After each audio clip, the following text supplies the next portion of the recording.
Hi, I'm Jeff Altman, the Big Game Hunter. I'm the host of the No BS Coaching Advice podcast here on Anchor.fm. If you've always wanted to start a podcast, Anchor makes it ridiculously easy to do it. Anchor is a one-stop shop for recording, hosting, and distributing your podcast. And best of all, it's completely free and ridiculously easy to use. I know I've used two other services.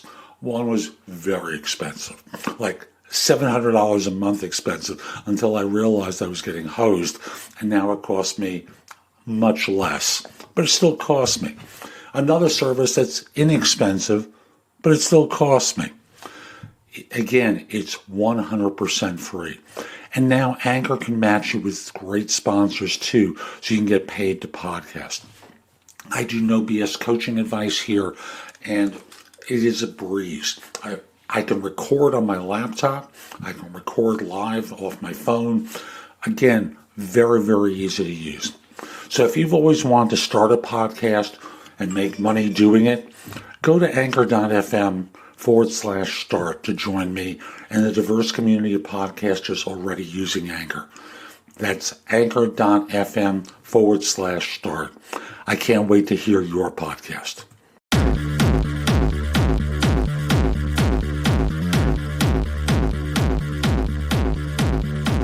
Hi, this is Jeff Altman, the Big Game Hunter, and this is the No BS Coaching Advice Podcast, episode 153. Welcome. I'm not going to do a long intro here because I do one at the beginning of the video I recorded with Rachel Stewart, the author of Unqualified Success. We're going to focus on the failure chapter here and how people can do things a little bit differently. It's about a 18 to 20 minute interview, I would say, related to her book. I'll have a link to it in the show notes. Nice book. Really, really nice. So hope you find this helpful. Hope you give this show a great review wherever you listen to the show. And in the meantime, let's just get going, okay? Hi, this is Jeff Altman, the Big Game Hunter, and welcome to No BS Coaching Advice, the podcast. And you'll probably see this on video as well as podcast, and I just want to make sure that, life doesn't have to be that hard, difficult, painful, or be that complicated. I just like to create a venue for people to get some support and advice and allies in the journey of life so that, it can go a little bit easier. And my guest today is Rachel Stewart, author of Unqualified Success, which came out earlier this year. And reading from her description of herself, she's the co-founder and CEO of a software development firm that launched in 2018. And basically what it does is focus on getting contractors the technology tools they need to do their work more efficiently. Rachel, thanks for making time today. I appreciate it. Welcome. It's so great to be here. Thank you. So the book is terrific, folks. I'm not quite done because I have so much reading to do for different interviews and for classes I'm taking and other stuff that I do. But I'm almost done. And there was a chapter I zeroed in on because I know it's a sore subject for a lot of you. Failure. Failure. Oh, the horror of failure. How did that chapter come to you? And talk about the meaning of failure for you. Yeah, so I think anybody who's spent any time in their career pushing and trying to hit big goals should be probably pretty familiar with failure. And so the chapter is about taking the shame and all the negative emotion out of that experience and helping people to see that it isn't personal, although it feels very personal to us as we're going through it. But failure is just something that didn't work. It doesn't have anything to do with your worth as a human being or your intelligence or all of these kind of things. It's as we're progressing in our careers and in the different aspects that not everything's going to work. And it's being open to having creativity and innovation. And those things are totally dependent on being comfortable with failure. And thus, it begs the question of, talk about one of your failures and what you learned from it. You know, one of the big juicy ones. You know what? So as you mentioned in my intro, I haven't always been in technology or in software, and that has been a big learning curve for me. So there's been a lot of things that we've tried that hasn't worked in setting up our development teams, and trying to decide if they're going to be offshore or in-house, and how we're going to manage them and how the structure is going to work. And there's been a lot of things that haven't worked, and delays that have happened, and stuff that didn't target. But in that process, we've learned a lot of things that have worked really well. And so I think that's probably the most recent one that I'm thinking of. And there's some wonderful examples of people who failed and turned it around. My favorite one was the one about Dr. Russell Nelson, who came up with, what's it called again? The first artificial heart-lung machine. The open heart surgery. Yeah. There were a lot of failures in that process of learning, and he had, several patients die on him, on the table as they were trying to learn how to try this new technique. And at several points, he wanted to just give up and leave it alone. And luckily for anybody who's a recipient or had relatives that have gone open heart surgery, he stuck with it and didn't let those failures deter him. Agreed. How do people go into that deep morass? Like, do you have a sense of how that spiral from failure or the experience of failure takes them down that rabbit hole and into the deep place? Yeah, so I think it has a lot to do with our emotional resiliency. And the more that we can build that up, the less likely you are to go into this very deep place. And, having control of your thoughts and managing, what an actual failure means.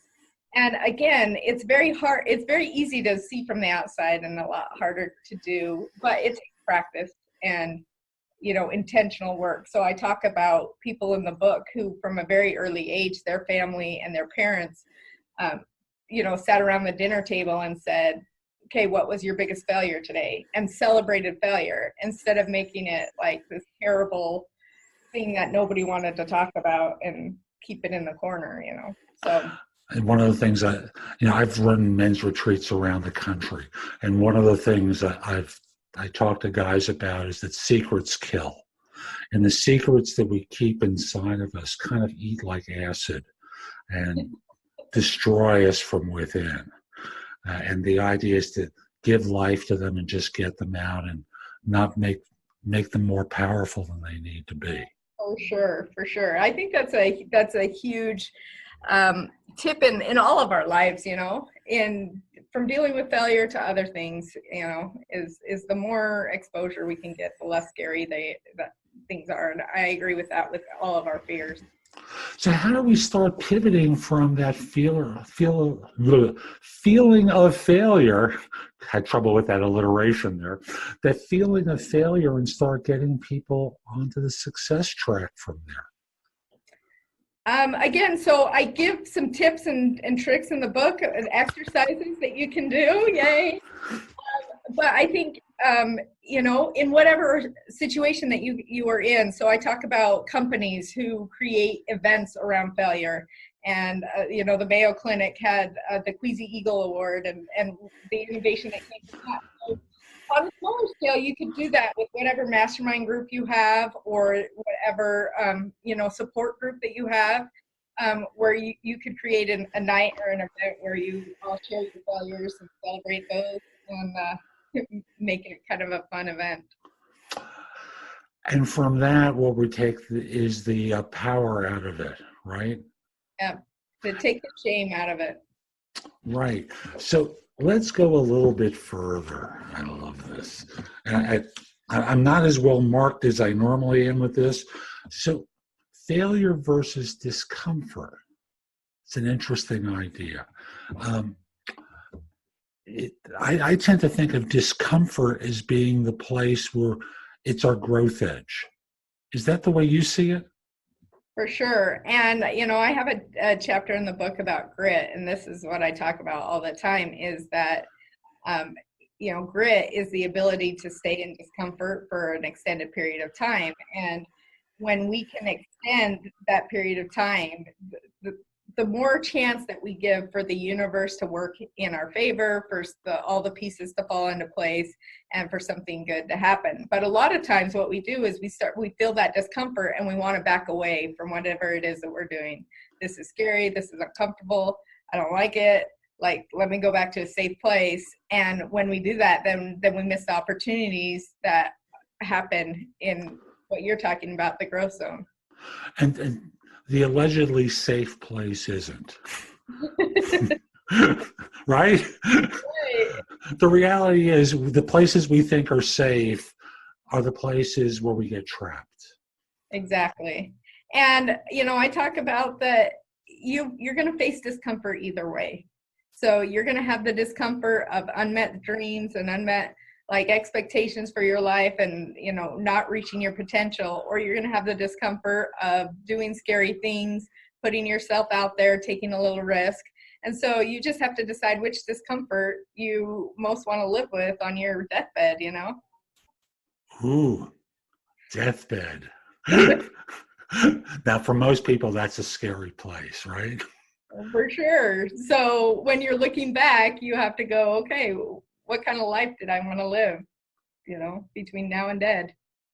It's funny, and I'm working on a workshop now where that's the pivot point, is the death scenario. Oh, really? Yeah, because it's designed for older people. Because they have the greater awareness of their mortality.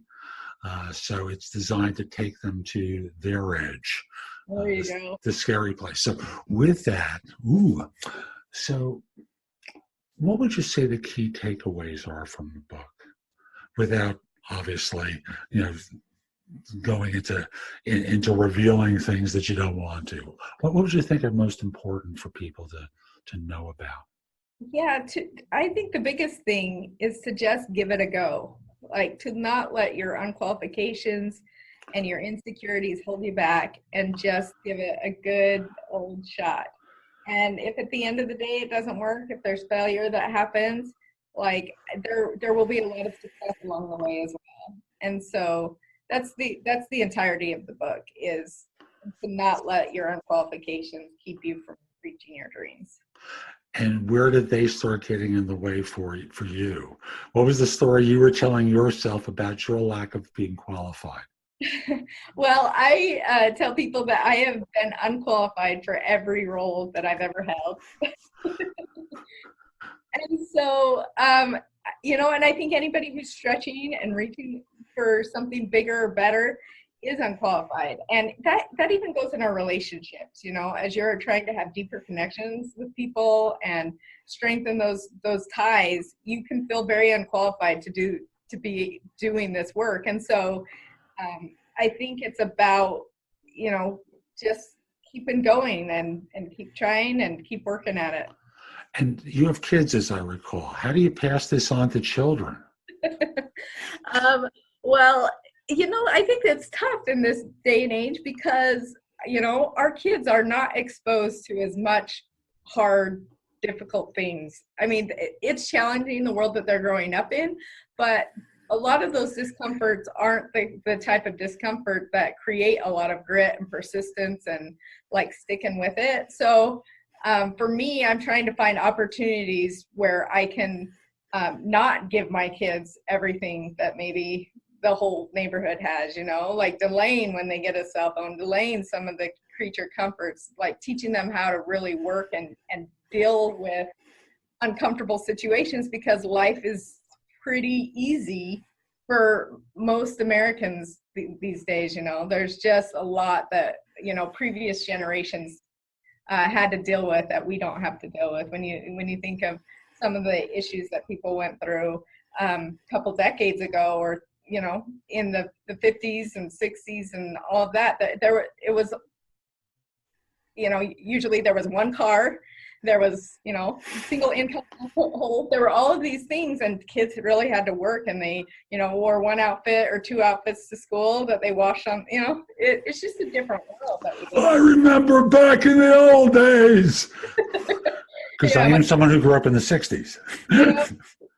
So I think creating environments where kids have to struggle a little bit is what I would recommend.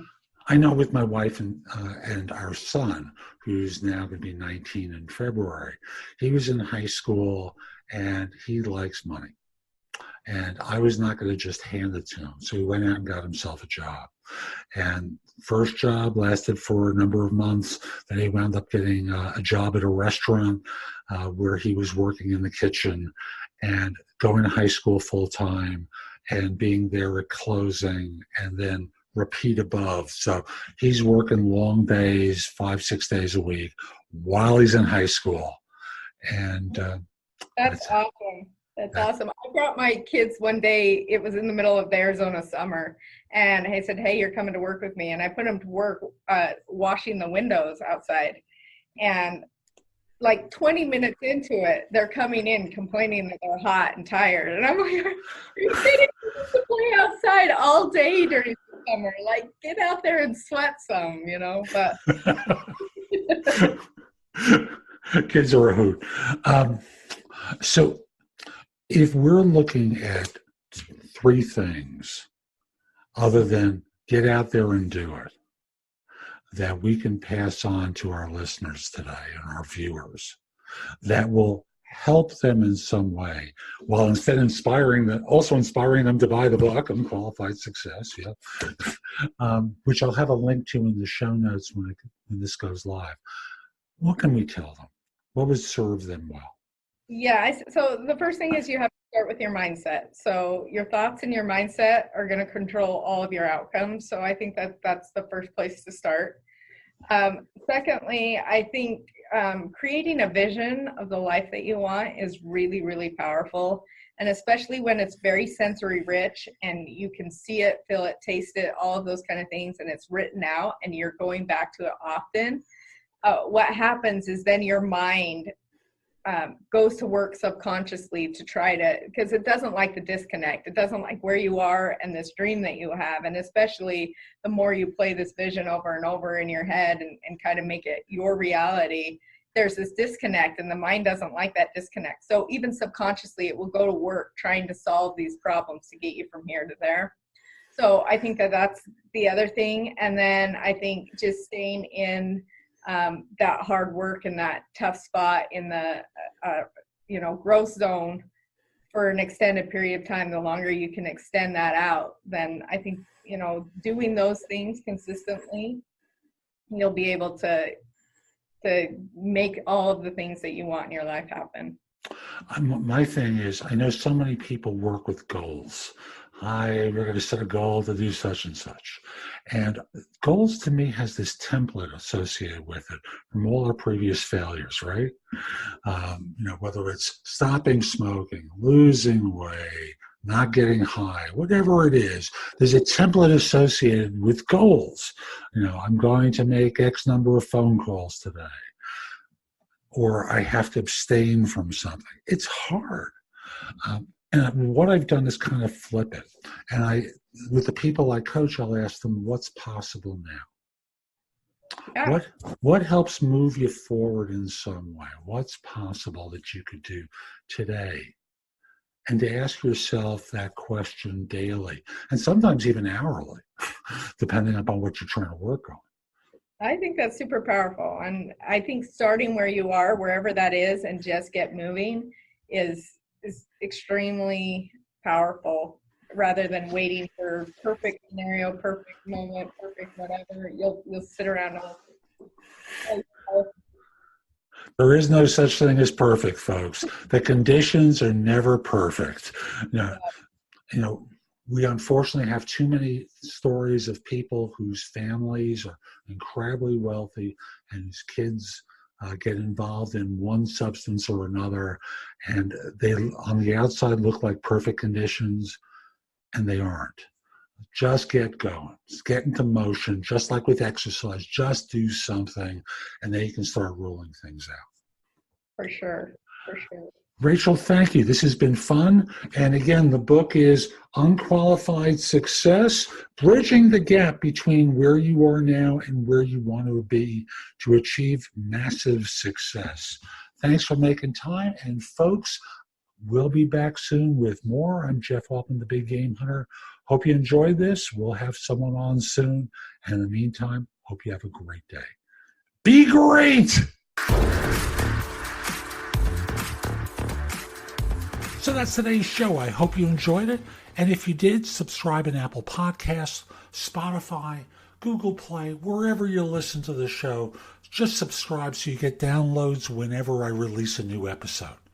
Each show is going to be bite-sized morsels of advice just like today's. I hope you enjoyed it, and I do hope you subscribe. And if you do choose to subscribe, I hope you decide to support the show. There's a link that will take you to anchor.fm where you can make a pledge in support of the show. I'd greatly appreciate it.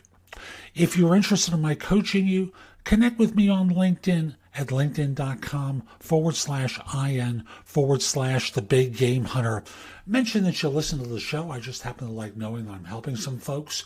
And once we're connected, message me about your interest in coaching. We'll set up a free call. We'll get acquainted, see if it makes sense. I'll be back soon with more. And in the meantime, I hope you have a great day. Take care. Time for